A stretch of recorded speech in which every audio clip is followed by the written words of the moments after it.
Hello everyone, welcome to today's podcast program about the image of the child. I invite two guest speakers, one is Sija and another is Sija's daughter Olivia. Sija is an experienced early childhood teacher who works in the Blacktown City Council Kids Early Learning in Sydney, and Olivia is a preschooler. Hi Olivia, thanks for attending our podcast. Can I ask you some questions? Yeah. What is your favorite Disney princess? Elsa. Why? Because I like Elsa. Okay. Why you like Elsa? Because she got magic power. Oh yeah, she got magic power. What can she make? A snowman. Yeah, great. Next question. Who do you like more, daddy or mommy? Mommy. Why? Because I like him. What did mommy do with you? Go to work and go to the beach. Oh, lovely. Okay, the third question. Who are your best friends in the early child care center? Leona. Anyone else? I don't know. She's the only one parents. Okay, so does Diona has the same skin color and hair like you? Yeah. Do you have any other friends who are different like you? Celine got white skin, Banya got dark skin. Oh, so you enjoy the rainbow colors. Okay, next question. What do you usually play with them? Leona, Banya got here at the preschool. Oh, you play in the preschool. What can you do? Leona. What can you do? What can you do? I can swim. What else can you do? I can help Grandma to make a bed. Whoa, you are really helpful. Okay, next question. Do you like the puppy show of the golden fish? Yeah. Do you think the old man jealous the fish? Yeah. Why? Because he wants to have big castle here. Oh, yes. So do you think jealousy is good? No. Why? Because it's not good if the grandpa not naughty. She gotta have castle here and she gotta be jealous now. Yes. So the last question. Do you like to play in the garden and in the park? Yeah. Okay, thanks for Olivia's participating. Thank you so much. Hi, Sija. Thanks again for joining today's podcast. Educators' personal image of child affects their role as an early childhood professional in many ways, including philosophy, beliefs, and pedagogical practice. So may I firstly ask about what is your childhood? Well, I grew up in the countryside in China where the environment is nature-based. My parents encouraged me to have risky play such as hunting birds with them in the forest, catching fish in the swift water, and my parents even provide me hands-on experience in nature. My earliest memory was when my parents took me to the lotus pond and picked up the lotus leaves in the mud. I was so curious of the hydrophobia effects of the lotus and observed the leaves at home for a couple of days. That is such an amazing story. Children living in the city nowadays may never see lotus. Okay, Sija, then how does your childhood experience influence your image of child?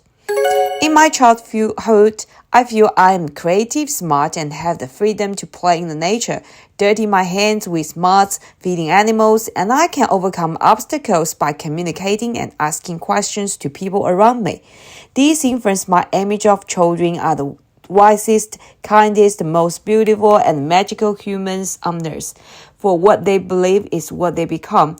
The educator's philosophy is children learn from curiosity and wonder. The natural environments provide the most abundant resources and opportunities for children to explore. I believe that nature-based learning can provide children with opportunities to explore natural space and have access to real tools such as saws, make fights, climb trees, learning indigenous community cultures through music and story, and the interconnection of life, and to develop an ethics of care. Great! Sija, as an early childhood professional, can you briefly introduce the historical perspectives and critiques the contemporary views of children to us? Sure. Historically, we have three classic theories, which are the empty vessel from John Locke, children are innately good from Russell, and Froebel's kindergarten theory. The three theories do influence the current education. For example, according to John Locke, curriculum should follow children's interests and inspire children to love learning, which align with the early year learning framework outcome 3, which is educators promote learning dispositions such as curiosity, experimenting, and analyzing.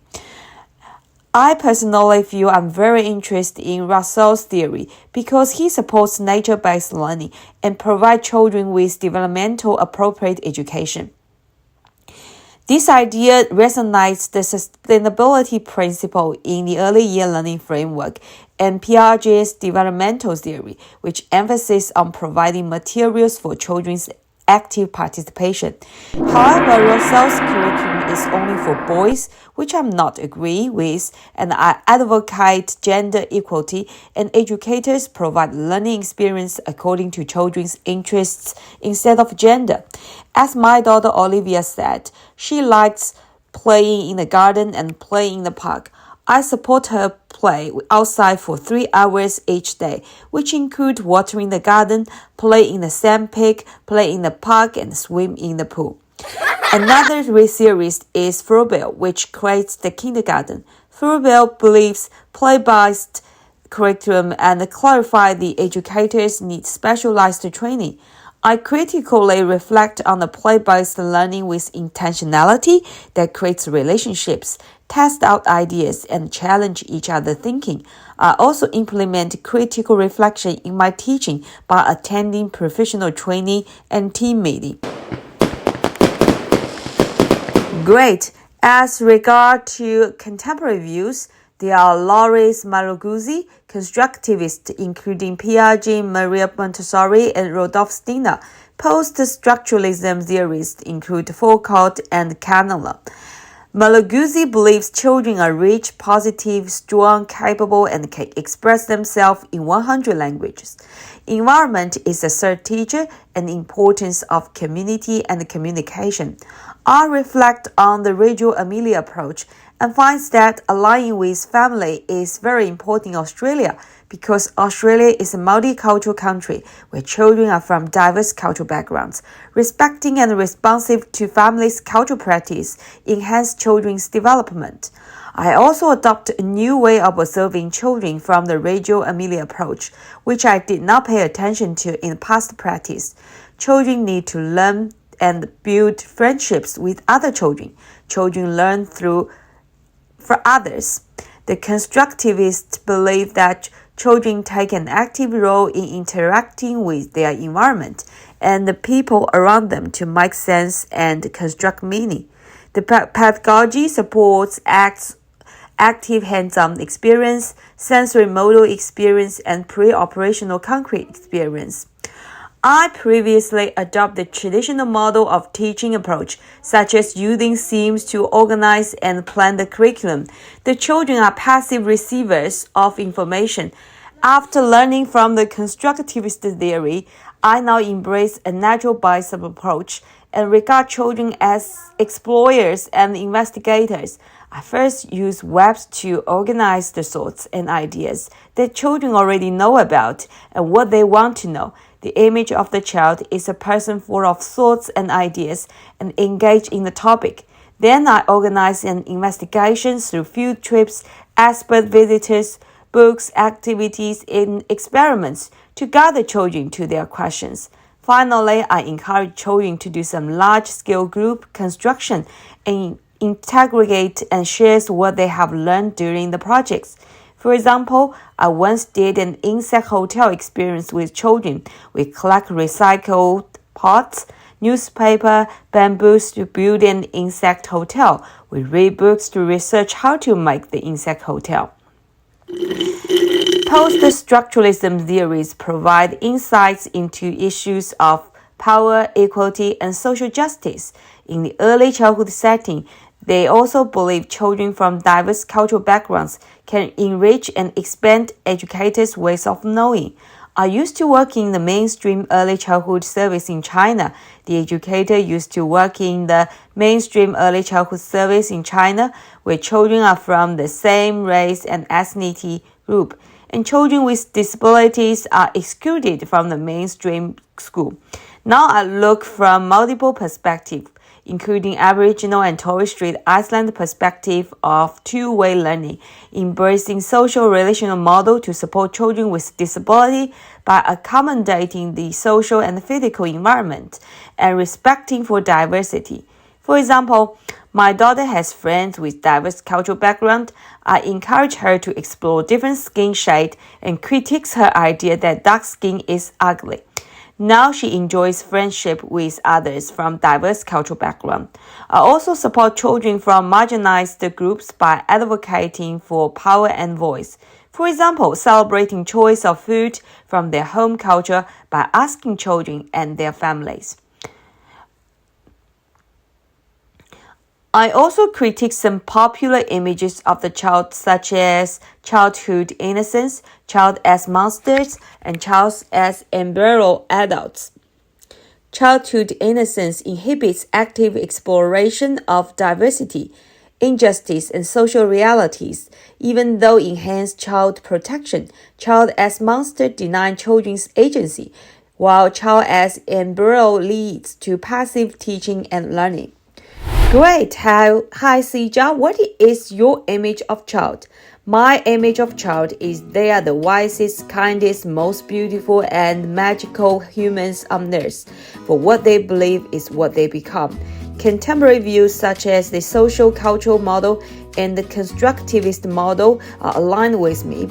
According to Malaguzzi and Piaget, children are capable, strong, and active learners. They actively explore the environment, and the schemes demonstrate their wisdom. They learn from other children and build relationships to demonstrate their kindness. Educators support children's agency, voice, and power inspired by post-structuralism, which enhance children's strong sense of identity and well-being, and contributes to children's confidence to become what they believe. It also aligns children's rights, such as the same rights parents are jointly responsible for putting their interests first, have the right to play, and live in a healthy environment. However, the innocent child, monster child, and embryo child concepts contradict to my image of child because they are only label and categorize children. They also opposite to my pedagogy of child-centered and nature-based, which support children to be brave in reality and cultivate dispositions such instead of teaching children to be ready for the future job market. In the end, can you discuss how your image of the child and your knowledge of contemporary views of children influence your pedagogical practice?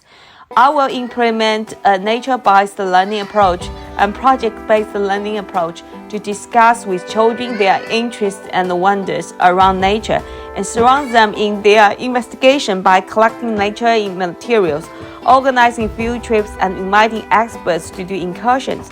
Experiences such as gardening, cooking from the garden, building insect hotels, recycling, animal protection, transit arts, risky play, roots paths play, and bush candy can be explored in my practice. Thank you so much. See you next time.